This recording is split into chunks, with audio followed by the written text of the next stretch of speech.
We have many breakout sessions going on, people talking about marketing, how to start up a distillery, how to grow a distillery, and all the things pertaining to nano small distilleries.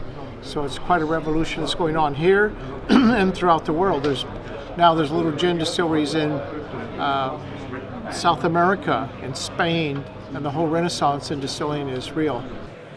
We've got lots and lots of vendors who have a lot of interesting information, and there's lots of great people in the drinks industry that have knowledge to share, and that's kind of how we can share it with all the attendees through the workshops and masterclasses.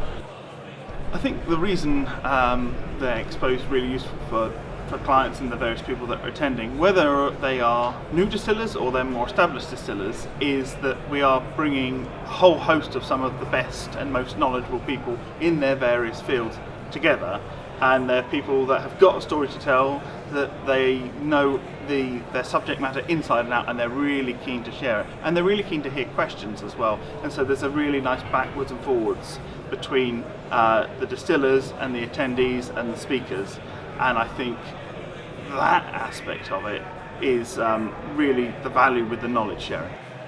So we started in, I think it was 2013 when the first show was, and we have been here ever since. And for us the show is extremely nice. Why is that? Because it is concentrating only on the distilling industry, so there is no deviation from that. There's no other fruit or wine equipment of any sort. It's specifically for distilling. And so the customers that come here, or the interested parties that come here, they want to get information on what is available in terms of distilling equipment, as well as the auxiliary equipment or bottles and labels. It's excellent because it's a gathering of a movement, right? I mean, craft distilling is taking off, and you need places as a starting craft distiller to actually get informed, get trained, talk to suppliers about bottles, about caps, about labels, about stills, and about what kind of laws you need that apply to you and that you need to apply to as well.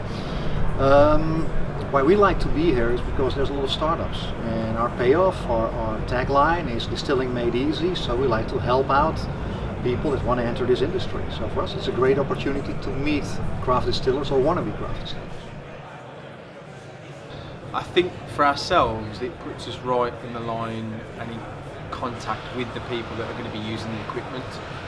So it means that we get to speak to them at first hand rather than over emails, and they get to see us and they get to talk to us about their projects and our experience with everything. So I think from our point of view that's important, because it's good to be in front of the customers. From the customer's point of view, they get to see the actual suppliers of the equipment, and they get to see other people like the bottle manufacturers, and just it gives everyone a sort of more of an intimate way of meeting everyone rather than over a telephone and email, you see.